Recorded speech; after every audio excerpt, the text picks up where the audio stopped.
স্বামীকে সম্মান করার অর্থ কি? স্ত্রীকে ভালোবাসা প্রদর্শনের অর্থ কি?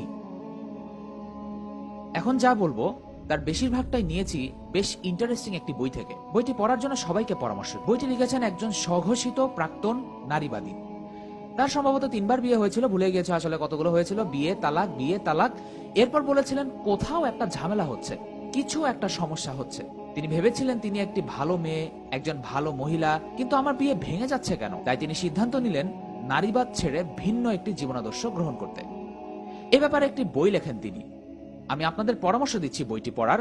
বইটির নাম দ্য সারেন্ডার্ড ওয়াইফ, লিখেছেন Laura Doyle. The surrendered wife Amazon best seller তালিকায় রয়েছে বইটি, খুঁজে পাবেন সেখানে। বইটিতে লেখিকা নিজে বলেছেন, আমি ছিলাম নারীবাদী, কিন্তু তারপর পরিবর্তন করেছি নিজের মনোভাব, পরিবর্তন করেছি নিজের দৃষ্টিভঙ্গি, আর এরপর থেকে বেশি সুখী জীবনে কোনো দিন হয়নি। তার স্বামী তাকে ভালোবেসেছেন, বিয়েটা দারুণ হয়েছে, এক দারুণ দম্পতি হয়েছেন তারা। 1 দশকের বেশি সময় ধরেও তিনি বিবাহিত আছেন এবং তিনি ঠিক করেছেন তার আপন অভিজ্ঞতা নিয়ে লিখবেন, আর সেটার নাম দিয়েছেন দ্য সারেন্ডার্ড ওয়াইফ। তিনি বলছেন যে যখন কোন স্ত্রী তার স্বামীকে সেই সম্মানটা দেখাবে, যখন তার স্বামীর উপর আস্থা রাখবে, যখন কোন স্ত্রী তার স্বামীকে সেই সম্মানটা দেখাবে, যখন স্বামীকে বোঝাবে আমি জানি তুমি আমায় আগলে রাখবে, আমি জানি তুমি তোমার কাজটা করবে, কি ভাবেন বিস্ময়কর ভাবে সে স্বামী আসলেই তার কাজটা করবে। যখন স্ত্রীর ক্ষমতা আর নিয়ন্ত্রণ দেখানো ছেড়ে দেয়, যখন স্ত্রী মনিব ভাব করা আর উদ্ধত আচরণ বন্ধ করে, স্বামীর প্রত্যেক কথায় নানা রকম সন্দেহ করা বর্জন করে, সোজা কথা বক্রভাবে গ্রহণ করা বাদ দেয়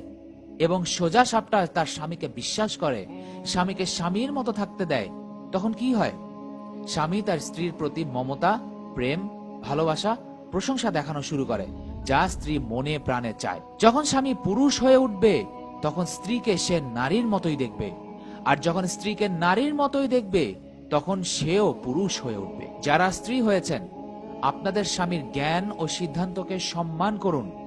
তার সিদ্ধান্তকে ফেলে দিবেন না, তাকে সন্দেহ করবেন না, তাকে এরকম ভাবাবেন না যে সে বুদ্ধিমান নয়, সে যা করছে তার যোগ্য নয়।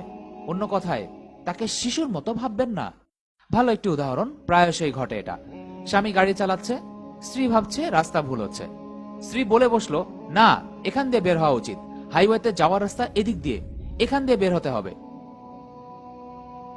স্বামী বিরক্ত হয়ে গেল, বলল, আমি জানি কোথায় যাচ্ছি, চিন্তা করো না, আমি জানি রাস্তা ঠিক আছে। কি হলো এখানে?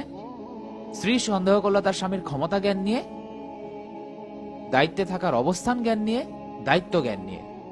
একজন স্বামী যখন প্রশ্নবিদ্ধ হয়, সে তখন বিতর্ক প্রবণ হয়ে যায়, সাথে সাথেই একটা উত্তর করে বসবে সে। কি জানো তুমি এই করেছো, সেই করেছো। ধরা যাক আপনিই সঠিক ছিলেন, বের হওয়ার রাস্তা সেখান দিয়েই ছিল।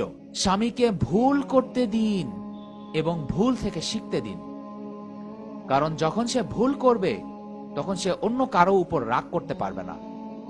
কিন্তু যখন আপনি ভুল করেন আর স্বামীকে সে ভুলটাই করতে বলেন, কথা শেষ দেখবেন না। আর আপনারা সবাই জানেন আমি কি বলতে চাচ্ছি। স্বামীকে ভুল করতে দিন আর ভুল থেকে শিখতে দিন, এবং তার মা হয়ে যাবেন না। বিশ্বাস করুন, কোন পুরুষই চায় না মায়ের মতো কাউকে বিয়ে করতে। ওসব বকাঝকার জন্য আলহামদুলিল্লাহ তার মাই তো আছে। সে চায় না তার স্ত্রী তাকে কথা শোনাক, তাকে বকাঝকা করুক, যেন কেবল মাই পারে এহেন বকাঝকা করতে। মায়েদের আলাদা সম্মান থাকে, যা তাদের ছেলের বউ পর্যন্ত পৌঁছায় না। তো ধরা যাক স্বামী আসলেই ভুল পথে গেল, ধরা যাক বের হওয়ার জায়গাটা মিস করে ফেললো। কি ভাবেন? সে আর কখনোই বের হওয়ার জায়গাটা মিস করবে না। সে তার ভুল থেকে শিখে নিয়েছে। আর এই যে ভুলটার ব্যাপারে আপনি তার মনে কিছু ঢুকিয়ে দেননি, তাকে তার সিদ্ধান্তই নিতে দিয়েছেন, খালাস, কোনো সমস্যা নেই, পরের বারে এরকম হবে না।